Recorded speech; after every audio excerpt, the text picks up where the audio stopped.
ನಮಸ್ಕಾರ ಎಲ್ರಿಗೂ, welcome back to my channel. ಇವತ್ತಿನ ಎಪಿಸೋಡ್ನಲ್ಲಿ 1/2 kg ರಸ್ಮಲಾಯಿ ಕೇಕ್ ಹೇಗೆ ಮಾಡೋದು ಅಂತ ನೋಡೋಣ. ಇವತ್ತು ನಾನು ರಸ್ಮಲಾಯಿ ಕ್ರಷ್ ಬದಲಾಗಿ ರಿಯಲ್ ರಸ್ಮಲಾಯಿನ ಯೂಸ್ ಮಾಡಿ ಕೇಕ್ ಮಾಡ್ತಾ ಇದ್ದೀನಿ. 180 ಗ್ರಾಮ್ಸ್ ಅಷ್ಟು ಬೇಸಿಕ್ ವೆನಿಲಾ ಪ್ರೀಮಿಕ್ಸ್ನ ತಗೊಂಡು ಅದಕ್ಕೆ 1 to 3 ಡ್ರಾಪ್ಸ್ ಅಷ್ಟು ರಸ್ಮಲಾಯಿ ಎಸೆನ್ಸ್ನ ಹಾಕಿ 6 ಇಂಚ್ ಟಿನ್ನಲ್ಲಿ ಬೇಕ್ ಮಾಡ್ಕೊಂಡಿದ್ದೀನಿ. ಸ್ಪಾಂಜ್ ಸೋಕಿಂಗಿಗೆ ಶುಗರ್ ಸಿರಪ್ ಬದಲಾಗಿ ರಸ್ಮಲಾಯಿ ಮಿಲ್ಕ್ನ ಯೂಸ್ ಮಾಡಿಕೊಂಡು ಸೋಕ್ ಮಾಡ್ಕೋಬೇಕು. ಇದು ಅಂಗಡಿಯಿಂದ ತಂದಿರುವಂಥ ರಸ್ಮಲಾಯಿ. ನಾವು ಮನೇಲಿ ಬೇಕಾದರೂ ರಸ್ಮಲಾಯಿ ಮಾಡಿ ಈ ಕೇಕ್ನ ಮಾಡ್ಬೋದು. ನಾನು ಯೂಶಲಿ 1/2 kg ಕೇಕಿಗೆ 250 ml ಅಷ್ಟು ವಿಪ್ಪಿಂಗ್ ಕ್ರೀಮ್ ಯೂಸ್ ಮಾಡ್ಕೋತೀನಿ. ಆದರೆ ಇಲ್ಲಿ 200 ml ಅಷ್ಟು ವಿಪ್ಪಿಂಗ್ ಕ್ರೀಮ್ನ ಯೂಸ್ ಮಾಡ್ಕೊಂಡಿದ್ದೀನಿ. ಯಾಕೆ ಅಂದರೆ ನಾವಿಲ್ಲಿ ರಸ್ಮಲಾಯಿದು ಚಂಕ್ಸ್ ಆ್ಯಡ್ ಮಾಡೋದ್ರಿಂದ ಕೇಕ್ನ ವೇಟ್ ಜಾಸ್ತಿ ಆಗುತ್ತೆ. ಸೊ ವಿಪ್ಪಿಂಗ್ ಕ್ರೀಮ್ನ ಪ್ರಮಾಣ ಕಡಿಮೆ ಮಾಡ್ಕೋಬೇಕು. ರಸ್ಮಲಾಯಿನ ಈ ಥರ ಸಣ್ಣ ಸಣ್ಣ ಪೀಸಸ್ಗಳಾಗಿ ಕಟ್ ಮಾಡಿಕೊಂಡು ಫಿಲ್ಲಿಂಗ್ ಥರ ಸ್ಪ್ರೆಡ್ ಮಾಡ್ಕೋಬೇಕು.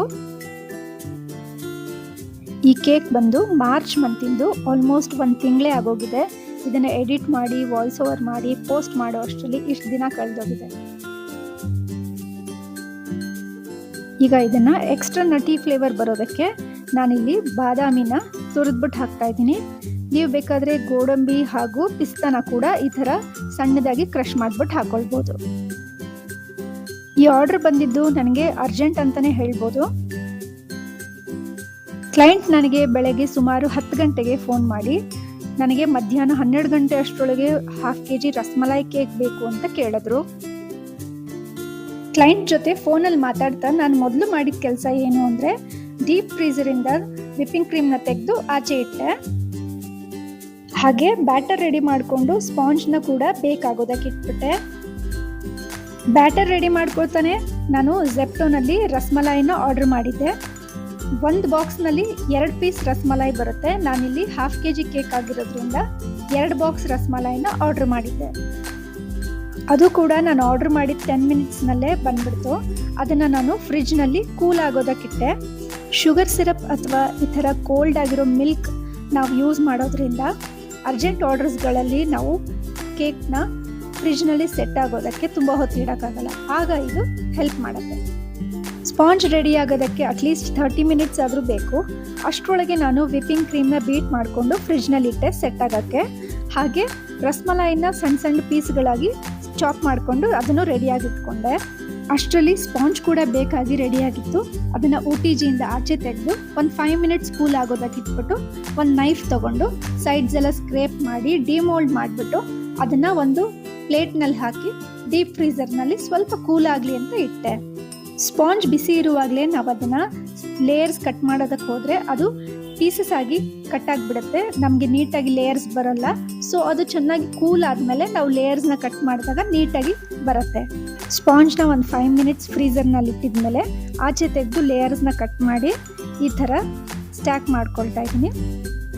ಮೊದಲಿಗೆ ಒಂದು ಲೇಯರ್ ಸ್ಪಾಂಜ್ನ ಇಟ್ಟು ಅದನ್ನು ಮಿಲ್ಕಿಂದ ಸೋಕ್ ಮಾಡಿಬಿಟ್ಟು ವಿಪ್ಪಿಂಗ್ ಕ್ರೀಮ್ನ ಹಾಕಿ ಸ್ಪ್ರೆಡ್ ಮಾಡಿಬಿಟ್ಟು ಅದ್ರ ಮೇಲೆ ರಸ್ಮಲಾಯಿದು ಚಂಕ್ಸ್ನ ಹಾಕಿ ಮತ್ತೊಂದು ಲೇಯರ್ ಇಟ್ಟು ಅದೇ ಥರ ಪ್ರಾಸೆಸ್ನ ರಿಪೀಟ್ ಮಾಡ್ಕೊಳ್ತಾ ಕ್ರಮ್ ಕೋಟ್ ಫಿನಿಶ್ ಮಾಡ್ಕೊಳ್ತೀನಿ. ಕೆಲವು ಕ್ಲೈಂಟ್ಸ್ ನನಗೆ ಅರ್ಜೆಂಟ್ ಆರ್ಡರ್ಸ್ ಕೊಟ್ಟಾಗ ನಾನು ಅದನ್ನು ತೊಗೊಳೋದಕ್ಕೆ ಹೋಗಲ್ಲ.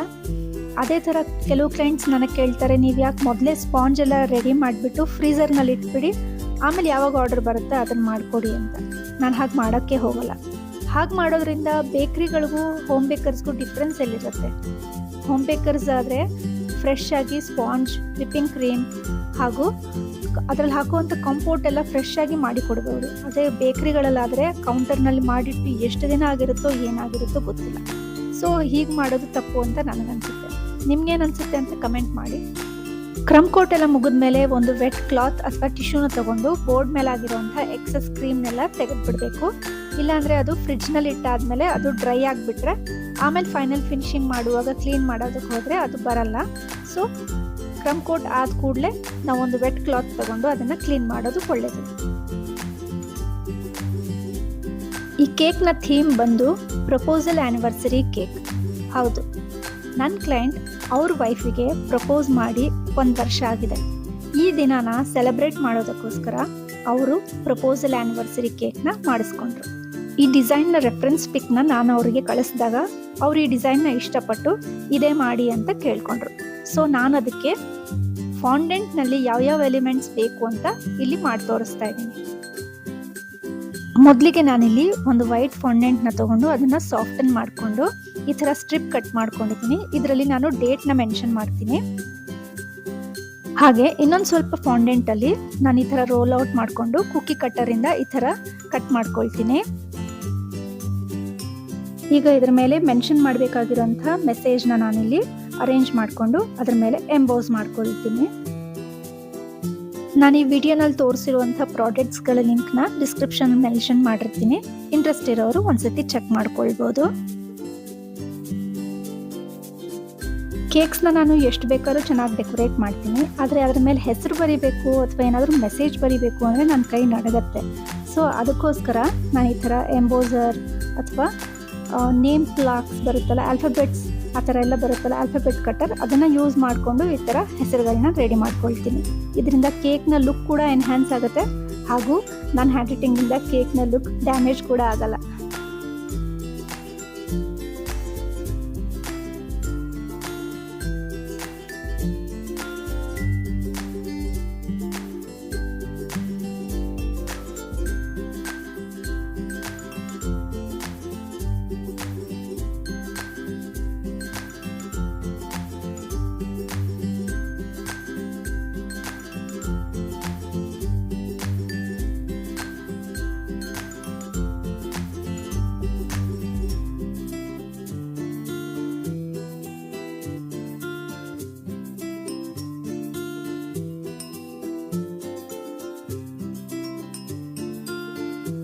ನಾನು ಕಳಿಸಿರುವಂಥ ರೆಫರೆನ್ಸ್ ಪಿಕ್ನಲ್ಲಿ ಒಂದು ದೊಡ್ಡ ಹಾರ್ಟ್ ಇತ್ತು. ಅದ್ರ ಮೇಲೆ ನಾನೀಗ ಏನು ಮಾಡಿದ್ನಲ್ಲ ನಂಬರ್ಸು ಸ್ಟ್ರಿಪ್ಪು ಅದ್ರ ಮೇಲಿತ್ತು. ಸೊ ಈಗ ನಾನು ಅದನ್ನು ರೀಕ್ರಿಯೇಟ್ ಮಾಡೋದಕ್ಕೆ ಟ್ರೈ ಮಾಡ್ತಾ ಇದ್ದೀನಿ.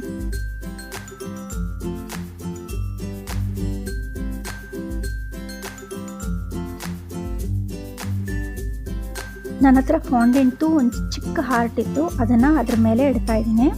ಈಗ ಇಲ್ಲಿ ಬರ್ದಿರೋ ಮೆಸೇಜ್ ಇನ್ನೊಂಚೂರು ಎನ್ಹ್ಯಾನ್ಸ್ ಆಗೋದಕ್ಕೆ ನಾನಿಲ್ಲಿ ಗೋಲ್ಡ್ ಡಸ್ಟ್ಗೆ ಒಂದು 2-3 ಡ್ರಾಪ್ಸ್ ಆಯಿಲ್ ಹಾಕಿ ಅದ್ರ ಮೇಲೆ ಬರ್ಕೊಳ್ತೀನಿ. ವಿಪ್ಪಿಂಗ್ ಕ್ರೀಮ್ಗೆ ಒಂದು ಸ್ವಲ್ಪ ಬ್ಲೂ ಕಲರ್ ಆ್ಯಡ್ ಮಾಡಿ ಅದನ್ನು ಪೈಪಿಂಗ್ ಬ್ಯಾಗಿಗೆ ಫಿಲ್ ಮಾಡಿಕೊಂಡು ಈ ಥರ ಫೈನಲೈಸಿಂಗ್ ಮಾಡ್ಕೊಳ್ತೀನಿ.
ಉಳಿದಿರುವಂತಹ ಕ್ರೀಮ್ನಲ್ಲಿ ಈ ಥರ ಪರ್ಪಲ್ ಕಲರ್ನ ಮಿಕ್ಸ್ ಮಾಡಿಕೊಂಡು ರೆಡಿ ಮಾಡ್ಕೊಂಡಿದ್ದೀನಿ.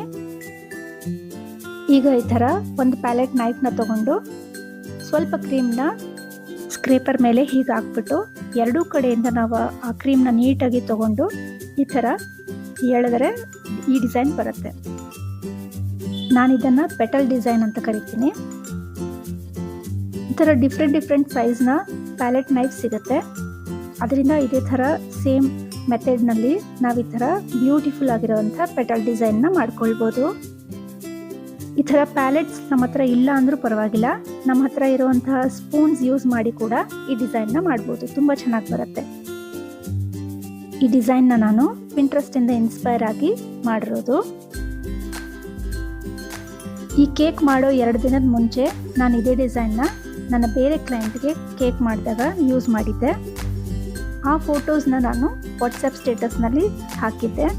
ಅದನ್ನು ನೋಡಿ ಈ ಕ್ಲೈಂಟ್ ಕೂಡ ನನಗೆ ಇದೇ ಡಿಸೈನ್ ಇರಲಿ ಅಂತ ಹೇಳಿದ್ರು.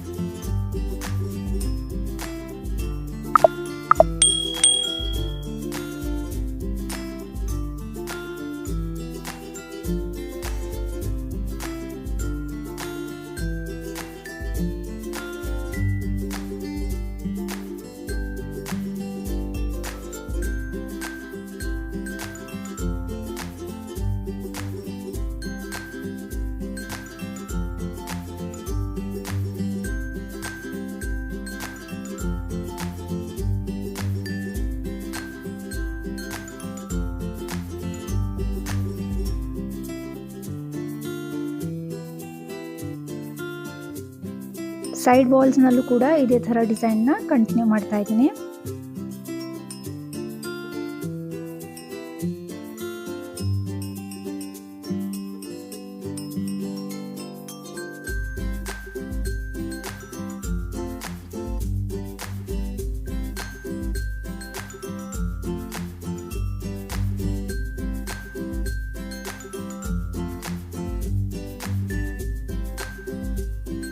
ಈಗ ಎಡಿಬಲ್ ಸ್ಪ್ರಿಂಕಲ್ಸ್ ಇಂದ ಡೆಕೋರೇಟ್ ಮಾಡ್ತಾ ಇದ್ದೀನಿ.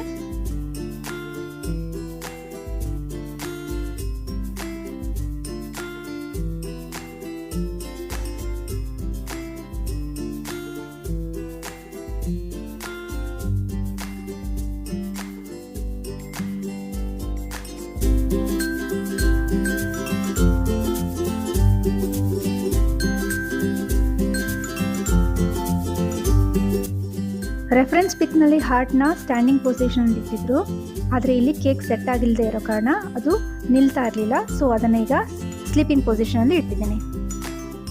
ಈಗ ಕೇಕ್ ಬಂದು ಫೈನಲಿ ಫಿನಿಶ್ ಆಗಿದೆ. ಈ ವಿಡಿಯೋ ನಿಮ್ಗೆ ಇಷ್ಟ ಆಗ್ತಿದ್ರೆ ದಯವಿಟ್ಟು ಒಂದು ಲೈಕ್ ಮಾಡಿ, ಹಾಗೂ ಯಾರೆಲ್ಲ ಹೋಮ್ ಬೇಕರ್ಸ್ ಇದ್ದಾರೆ ಅವ್ರಿಗೆ ದಯವಿಟ್ಟು ಶೇರ್ ಮಾಡಿ. ಯಾರೆಲ್ಲ ಸಬ್ಸ್ಕ್ರೈಬ್ ಆಗದೆ ನೋಡ್ತಾ ಇದ್ದೀರಾ ಅವರೆಲ್ಲ ಸಬ್ಸ್ಕ್ರೈಬ್ ಮಾಡ್ಕೊಳ್ಳಿ, ಬೆಲ್ ಐಕಾನ್ನ ಕ್ಲಿಕ್ ಮಾಡಿ ಆಲ್ ಅಂತ ನೋಟಿಫಿಕೇಷನ್ನ ಸೆಟ್ ಮಾಡ್ಕೊಳ್ಳಿ. ಆಗ ನಾನು ಯಾವುದೇ ವಿಡಿಯೋಸ್ನ ಪೋಸ್ಟ್ ಮಾಡಿದ್ರು ನಿಮಗೆ ನೋಟಿಫಿಕೇಶನ್ ಬರುತ್ತೆ, ಆಗ ನೀವು ನನ್ನ ವಿಡಿಯೋಸ್ನ ನೋಡ್ಬೋದು.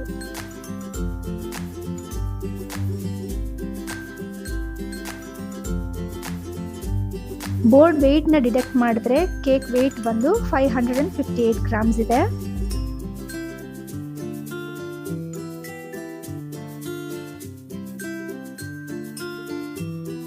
ಇದೇ ಥರ ಮತ್ತೊಂದು ಹೊಸ ರೆಸಿಪಿಯೊಂದಿಗೆ ನಾನು ನಿಮಗೆ ಮತ್ತೆ ಸಿಗ್ತೀನಿ ಇನ್ನೊಂದು ವಿಡಿಯೋನಲ್ಲಿ.